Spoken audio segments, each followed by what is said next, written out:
जादुई फूल। कई साल पहले था एक गांव चंद्रपुर नामक। यहाँ के लोग अच्छे से और खुशी से रहा करते थे।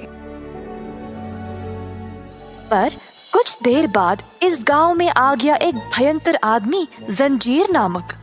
कद में वह बहुत ही ऊंचा था और हट्टा खट्टा।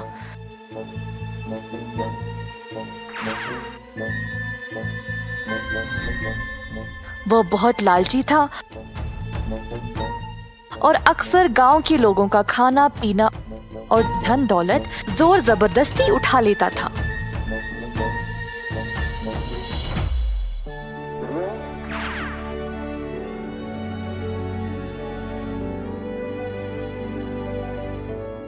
दिन पे दिन उसका बर्ताव और भी बिगड़ने लगा और लोग अपना सामान छुपाने भी लगे, पर इसका कोई फायदा नहीं था।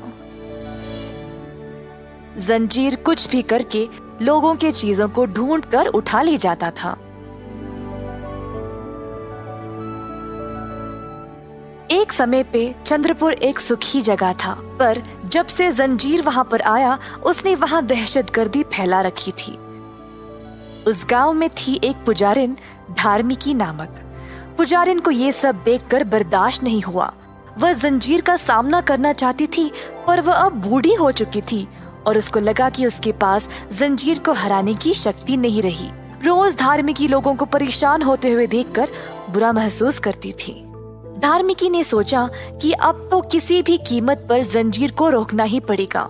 सब कुछ बर्बाद होने से पहले धार्मिकी किसी शक्ति का उपयोग करना चाहती थी।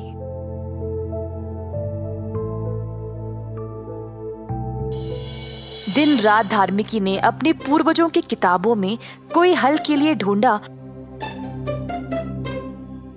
और अंत में उसको एक जादुई फूल के बारे में पता चला, जिसका नाम था इंद्रधनुष परिथा।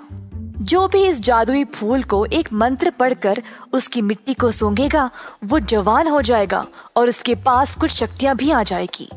धार्मिकी ने किताब में लिखा गया अनुदेश का पालन किया और फूल ढूंढने के लिए निकल पड़ी। यात्रा कठिन था, पर अंत में कहीं दूर चमकते हुए जादुई फूल को देखकर धार्मिकी ने राहत की सांस ली। अब चंद्रपुर के लोगों की परेशानी इस फूल से खत्म हो जाएगी। उसी समय धार्मिकी को कुछ आवाज सुनाई दी। उसने आवाज का पीछा किया तो एक गुफा के पास पहुंची। अंदर देखा तो जंजीर सोया हुआ था। उसने जंजीर से बड़ा इंसान कभी भी नहीं देखा था। धार्मिकी जंजीर को उस गुफा में ही बंद कर देना चाहती थी, तो जल्दी फूल के पास वापस गई और मंत्र पढ़ने लगी। फूल तू दे प्रकाश, दिखा अपना जादू जरा, समय को ले जा पीछे, जो खोया था वापस ले आ। फूल की मिट्टी को सूंघते ही धार्मिकी वापस जवान और शक्तिशाली हो गई। जल्दी वह गुफा की ओर वापस दौड़ी जंजीर का सामना करने, पर वहां कोई था ही नहीं। धार्मिकी परेशान हो गई और इधर उधर ढूंढने लगी।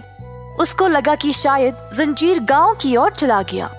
धार्मिकी ने अपनी शक्तियों का इस्तेमाल किया और उड़ते हुए जंजीर के पास गई। उसने एक पेड़ को उखाड़ा और जड़ों के साथ जंजीर को चारों तरफ से बंद कर दिया। इसी दौरान गांव के सारे लोग जमा हो गए और डर कर देखने लगे, पर ये जंजीर से डरे हुए नहीं थे। उनको ये नई महिला से डर लग रहा था जिसने ये सब किया। धार्मिकी ने लोगों की ओर देखा और उनको अपना नाम बता दिया। आप सब लोग डरो मत, मैं धार्मिकी हूँ।